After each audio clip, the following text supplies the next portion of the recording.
Hello everybody, welcome to Short Snippets. Today we'll discuss about the art and culture of the Indus Valley Civilization. So let's start.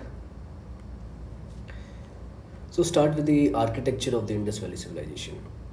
So we already know that the information about the Indus Valley Civilization we all know around the middle of the 19th century.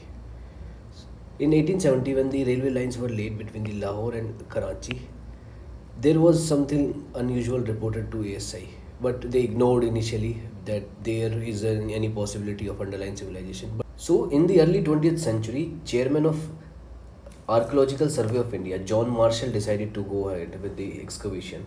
And in 1921, Dayaram Sahani excavated Harappa. R.D. Banerjee in 1922 excavated Mohenjo-daro. Without a doubt, it was proved that IVC was the most advanced civilization of the world. Indus Valley was pioneer of burnt bricks technology. So let's start with seals. Seals are one of the most important artifacts from IVC. IVC, that is Indus Valley Civilization. It is also one of the most important source of information because seals are the geometrical shaped objects mainly created from the river stone statite, and seals were made from the gold, silver, copper, terracotta. Seals were pictographic in nature, which means it had many pictures and symbols. The images created from right to left directions. There are basically four types of seals were found in the Indus Valley civilization. One is Pashupati seal. Pashupati seal is an image of a yogic position sitting with the crown at the center, and that person is surrounded with the elephant, rhino, tiger, bull, and deer. Historians equate this image with the Proto Shiva and Adi Shiva. It is also an indicative of practice of cohabitation in society, and this posture of sitting of this person is also depicts the yogic posture and the knowledge about the meditative practices. This is Pashupati seal. Second seal with people live, and it simply indicates the nature worship of Indus Valley civilization. Third one is unicorn. Unicorn seal indicates the nature of worship and concept of cohabitation. Amulets. Many seals were used as to ward of the evil. It is an indicative and presence of shamanic activities in the Indus Valley civilization.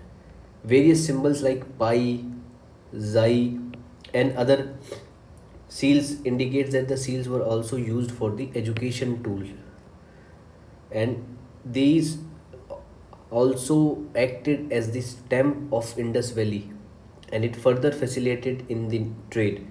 It is also believed that the seals were earliest type of coinage. In a in Further, we move to the pottery. Pottery were basically three type: miniature vessels, perforated pottery, and faience pottery. So let's study one by one. Miniature pottery were elongated pottery with a beautiful design on the surface, and perforated pottery, it was made from the smoky clay baked on fire. It had many perforation. It was mainly used for staining the liquor. It was mainly used for staining a liquor. Faience pottery is a bony. It was made with a bony white stone, and it was mainly used for creating highly aesthetic utensils.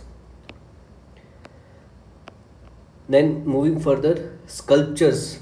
There are basically three types of sculpture used in the Indus Valley civilization. One is stone with the terracotta and bronze. Statite with magnesium sulfide. Bearded priest is one of the example of stone. The features of the stone is these stones were made up of the statite material, and they are only few examples of these stone sculpture, and most important example is the bearded priest. If the person is depicted with the person is in this, a person is depicted with a trefoil shawl, And other example of the stone is broken male torso. And second one is terracotta. It is a clay figure baked on fire, and there are the instances of the small birds and animals of the clay cards which are also made up of terracotta. Another notable example is the image of Mother Goddess. It is the most abundant figure found from the almost all the major towns of the IBCs. There are many ways of depicting Mother Goddess in some of the images, and she is depicted as pregnant lady, and in other, a plant is shown emerging from a navel point. On the basis of this imagery, she is believed to be the goddess of fertility. Third one is bronze sculpture. Bronze sculpture was it is a lost wax technique. जो ये अंदर वाला portion है, this is made up of clay. Outer portion is made up of wax. So it is created from the alloy copper plus tin. In this, the molten wax was replaced with the molten bronze, and it is left for cooling. So it is basically ancient old lost wax technique. So next one is town planning, upper town and lower town. One of the major differences is that the drainage system used in the Indus Valley Civilization were covered with this stone, and there is a well allocated also there in the houses of the Indus Valley Civilization. Systematic dividation and even the 3-4 floor structure was there. Generally, Indus towns were divided into two parts. One is upper town and other one is lower town, as described here. Lower town and upper town. Upper town is created on an upraised platform, and this area was generally referred to as a citadel and acropolis. It was made for administrative buildings and public utility infrastructures. This part of the town had granaries which were meant for the storage of grains. It was created following a scientific approaches. Also, important structure in the upper town was the provision of common bath. The best example of common bath is Great Bath of Mohenjo-daro. In the east-west direction, changing room were created with the attached washroom in the Great Bath of the Mohenjo-daro. In this, stairs were created in the north-south direction. Stairs were made from the burnt bricks. Floor of the tank was coated with the charcoal to make it a leak-proof. And lower town was a part created on the grounded platform, and it was meant for the habitation for common people were there. Roads, drains were created, provisions of cesspit and sump was there, cleaning and recharging grounds with filtered water is also there. Drains was covered with either stone slab or a brick slab. Single, double and even a triple story houses were there in the lower town. Okay, the bricks were used as in a ratio of 4:2:1. Generally, the houses were not created facing the direction of the main roads, and gates were created in the internal lines. Perhaps it was meant for safeguarding their privacy. Moreover, windows were not created on the ground floors of the houses, but they were present at the first and second floor. So, Dholavira is an exception of the two-layer planning and in the Indus Valley Civilization. It had a 3-layer of the town planning: upper, middle and lower. Middle town mainly meant for the habitation of the security guards of the town.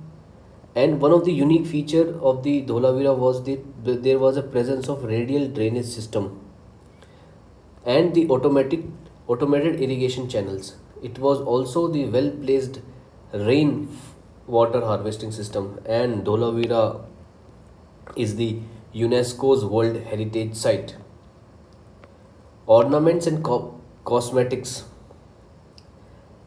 Indus Valley used a wide variety of ornaments from earrings, ring for fingers, bangles, necklace, waistbands.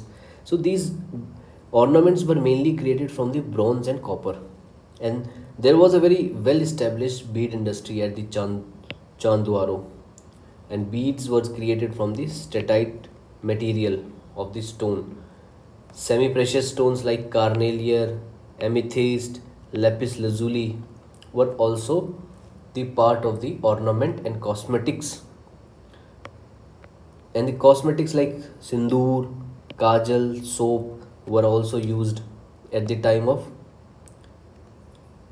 Indus Valley civilization. One of the common ingredient in these was the mercury, and it is also the tincture which was meant for cleaning and healing of wounds. So this is a short snippet on art and culture of the Indus Valley civilization.